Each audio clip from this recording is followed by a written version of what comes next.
Hey gamers, Foxfire's here, bringing you an update on ArcheAge. The release of Revelation 3.0 is just around the corner, going live Saturday, December 10th. In my last video, I brought you updates on changes coming to the game economy, particularly farming and trade runs, so be sure to check it out. In this video, I'll be extending on the things I covered in part 1, and add some important new changes in other areas as well. Testing on the PTS is underway. Those of you familiar with patch launches in ArcheAge may appreciate that the PTS got off to a rocky start with a lot of failed logins, crashes, and game errors. Players launching ArcheAge through Steam had a particularly rough time of it, and those issues have largely been fixed now, but this does warn of potential launch issues on December 10th, so prepare yourself for a bumpy ride and, of course, queuing. First up, we see critical changes on the PTS to taxes, and try and address this tonight on the live stream as well. Accounts with 3 to 6 properties will see incremental increases of 50% with each property. Accounts with 7 to 10 properties will see incremental increases of 100% with each property. Crolin said this is to address an issue that individual accounts are holding more land than was originally intended. The labor cost of making the taxes is also going up. Currently, 5-bound taxes cost 200 labor to make. The patch brings a 50% increase in that labor cost so that 5-bound taxes now cost 300 labor to make. That sounds rough, but you now gain construction proficiency for crafting these taxes. Others on the PTS have noted that at max construction proficiency, the labor cost actually decreases down to about 180. At 230k construction proficiency, you can craft tradable/sellable taxes. I speculate that this will actually bring the cost of taxes down long term. Players converting labor on cross-region alts frequently convert logs to lumber or stone to brick or iron ore to iron ingots, and they do that at low silver per labor point returns. As more of these players get to 230k construction proficiency, there will then be a competitive market for taxes. Why convert logs to lumber for 2 silver per labor point if you can get better making taxes? Ultimately, I think this competition will then make it easier for many players who previously only had 2 to 3 properties to have more than 3 properties and simply buy the taxes. I'd love to hear you guys' thoughts on this. Next up, armor and weapon crafting. PTS confirms the new anchor charms prevent your gear from being destroyed or being downgraded. These require 2 honor forged metals, anchoring shards, and regrade charms depending on which flavor you choose. There are different shards for weapons, armor, and accessories. Bound versions can be created with 230k masonry proficiency, or you can craft them at corresponding community centers. Also note that Ionad gear requires 130k minimum proficiency to craft now, and many recipes have had their mat costs increased. I'm not sure how this might impact the Archeum market. It'll be a balance between more Archeum needed for a given recipe versus less items being made if players consistently use the no-break charms. Next up, my testing on the PTS so far has confirmed several things from my first video, as well as brought to light some additional changes. I have confirmation that many of the plants, trees, and livestock can now only be purchased with vocation badges, and important new notes here pertain to Shatigon's blessings, bait worms, and daily quests. You can now buy a timber coop car design for 150k vocation badges. That's right. The timber coop design that was available for vocation badges at the start of the game, but was then removed, is now back. So if you've been dreaming of a car and you've got tons of vocation badges saved up, you may love this reintroduction, especially if your new trade run setup requires longer overland time. There's also organic lube available for 500 badges. That increases your hauler speed by 25%. That's right, organic lube. Don't worry though, they are changing the name for that. Also new of note for purchase of vocation badges is the first tier of Dawn's Drop armor, which increases your various proficiencies. Do note that the higher tiers of Dawn's Drop now require higher and higher leatherworking proficiency, and that some of the mats have been changed. So if you're looking to have a high tier piece to help you reach 230k faster, make sure you upgrade your Dawn's Drop before the patch. Interestingly, fishing lures and chum is no longer purchased with vocation badges. Instead, they're available for a small amount of gold from the vendors. Next, with regards to vocation badges, there's an important change to Shatigon's blessings. Shatigons have previously been used in a variety of crafting recipes like larders, and they costed 20 vocation badges each. At the launch of 3.0, Shatigon's blessings become completely useless. They have been removed from all recipes and are only vendor trash at 9 silver each. I repeat, Shatigon's blessings become vendor trash. Do not get stuck holding on to these.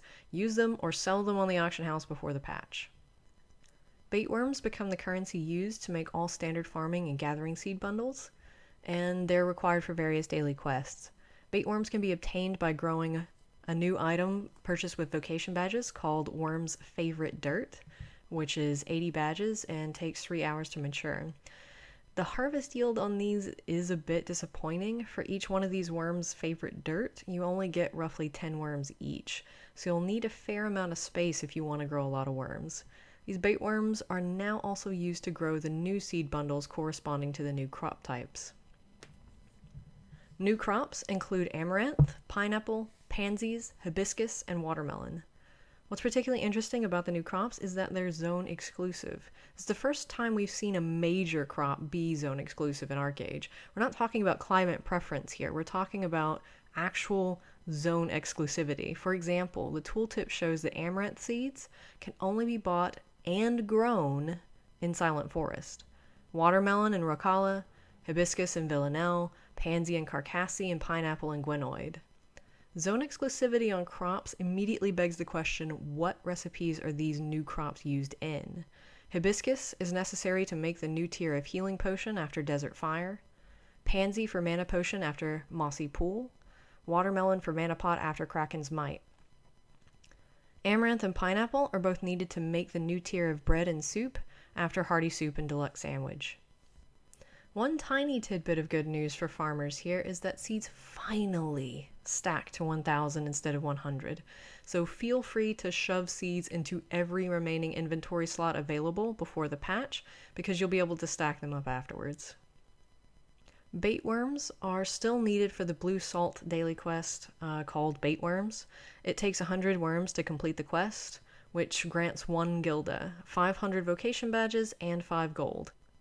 It seems like a nice quest reward, except that to get that 100 worms in order to complete the quest, you have to plant roughly 10 worms' favorite dirt, which would actually cost you about 800 vocation badges. Maybe the worm yield from the dirt scales better at higher proficiency, but at least at lower tier farming proficiencies, it seems like it's a net loss to do this quest in order to generate vocation badges. The farmer workstation quests have also greatly changed. The good news is they still give 1 gilda each. They now also grant 500 vocation badges each.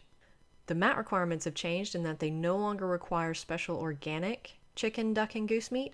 Rather, they take 15 regular chicken, duck, and goose meat. 15 ginseng is still required for the goose meat quest, and that's important because ginseng is one of these that now the seeds can only be purchased with vocation badges, with each seed costing 90 badges. The chicken quest now requires mushrooms, and the duck quest now requires thistle.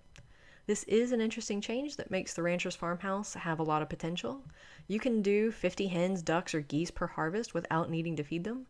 So with the other changes to livestock, this can also be a fast way to generate trimmed meat, which is of course heavily used in the fertilizer trade packs. Some bad news for farmers and subsequently larder trade pack lovers is that the large livestock animal pens like cows can now only be created with a 230k proficiency. So be sure to stock up on animal pens before the patch. The pens will now also require a new rare drop of hardwood in order to make. A little bit more bad news for larder lovers. As I mentioned in my last video, larders now require a shiny seed, which is also currently named royal seed on the PTS in order to craft. And this is an arcane grade drop from farming seeds, and they seem to be relatively rare, at least in my hands and in others I've spoken with on the PTS. Again, it may scale better with 230k farming proficiency, but for now we have a bit more evidence that mass larder production isn't going to be as easy or very feasible. So I definitely recommend stacking up larders in your inventory. Lastly, and perhaps most importantly, there is a major change to player proficiencies. Several recipes across vocations require max proficiency, and in the past, players could rank up as many of these proficiencies as they liked as long as they bought enough specialization snowflakes to support it. However, Crolin confirmed tonight on the live stream that players will only be able to have a limited number of proficiencies at the max rank, regardless of snowflakes.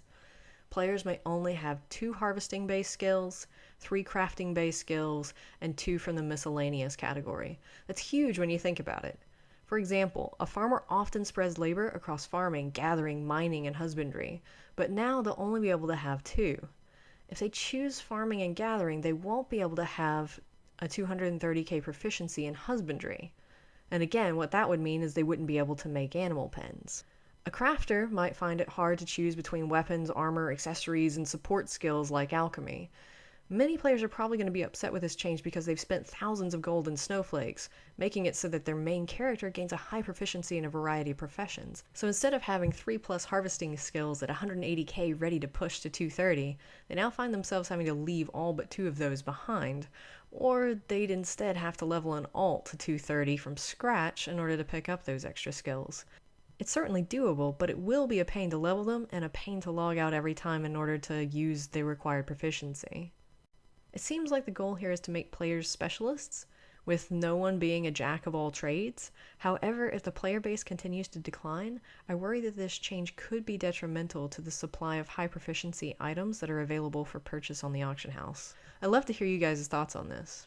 Overall, there's a lot of new changes and a lot more still to test on the PTS. Let me know if you find something interesting there, and let me know what you think the most important changes in Revelation are. As always, thanks for watching, gamers. I'm Foxfires, and this has been an update on ArcheAge.